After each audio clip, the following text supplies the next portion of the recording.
Les amis, j'espère que vous allez bien. Bienvenue sur ma chaîne, toute nouvelle vidéo. Et pour cette nouvelle vidéo, comme tous les mercredis, on va lire ensemble quelques fables d'Ésope.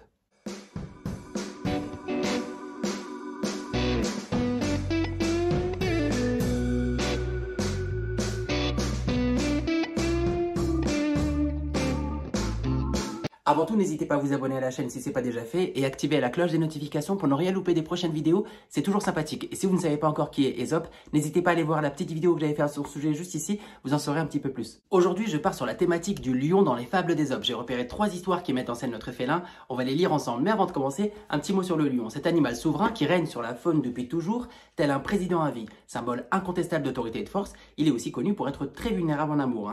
Niveau sentiment, il est faible comme toi et moi, capable des plus grandes dingueries, comme celle d'organiser en CM1 à la récré une demande en mariage et de se prendre un vent devant toute l'école primaire. Elle se reconnaîtra peut-être un jour. Alors je ne sais pas ce qui est le pire. Est-ce que c'est cette honte monumentale subie ce jour-là ou le fait des années après de devoir retourner sur les lieux en tant qu'adulte pour voter? On ne pense pas assez à ces traumatismes. Et il faut savoir que notre félin est aussi connu pour être un grand dormeur. Le lion peut dormir jusqu'à 18 heures par jour. Ah, à côté de lui, ton chat, c'est un jeune cat dynamique. Et puis, c'est comme ces gens dans ton entourage, tu sais, qui font des nuits de 12 heures. Comment ils font?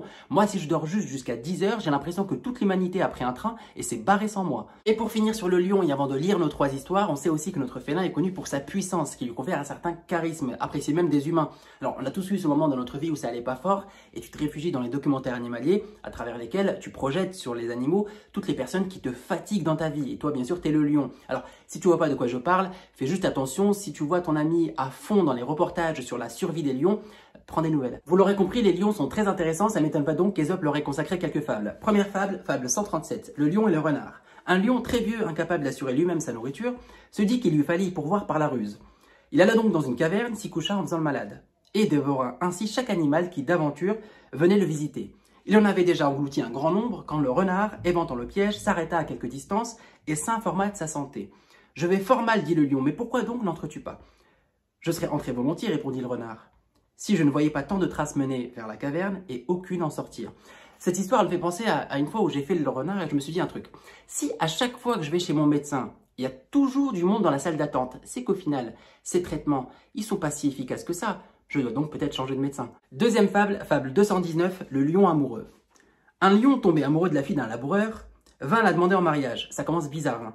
L'autre, ne voulant pas donner sa fille à un lion, ni mécontenter le fauve par peur de sa colère, imagina un stratagème. Comme le lion devenait de plus en plus pressant, il lui dit qu'il consentait à lui donner sa fille, à la condition formelle qu'il arracherait toutes ses dents et s'amputerait de ses griffes. Le lion, par amour, accepta ces 2 conditions.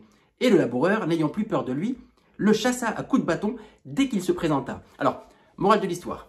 Si, à ta première rencontre avec tes beaux-parents, ces derniers te demandent de t'édenter et de te couper les ongles, ne t'engage pas peut-être tout de suite avec ta lionne ou ton lion, voilà, au pire, mets une couronne à tes dents et ainsi tu auras de quoi dire que tu es le roi des animaux. Dernière fable pour aujourd'hui, fable 252, le lion, l'âne et le renard. Un lion, un âne et un renard ayant fait amitié ensemble partirent pour chasser. Quand ils durent assez de gibier, le lion ordonna à l'âne d'en faire le partage. L'âne fit 3 parts égales et dit au lion, choisis celle que tu veux. Le lion, furieux, bondit sur l'âne et le mangea. Puis il dit au renard, fais le partage.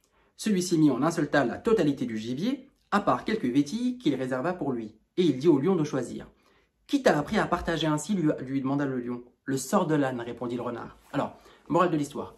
Si récemment t'as demandé une augmentation à ton boulot, et qu'en attendant, ton collègue à qui on l'a accordé, tu vois qu'il est surexploité depuis, rétracte-toi, va les voir, dis-leur, ça va aller. Voilà les amis, j'espère que vous avez kiffé ces petites fables d'Ésope. En tout cas, moi j'ai pris beaucoup de plaisir à vous les raconter. On se retrouve mercredi prochain pour de nouvelles fables, sinon ce samedi pour mon prochain résumé de livre. Si vous avez aimé cette vidéo, n'hésitez pas à laisser un petit pouce bleu, c'est toujours sympathique, à partager et à me dire en commentaire ce que vous en avez pensé. À la prochaine, ciao.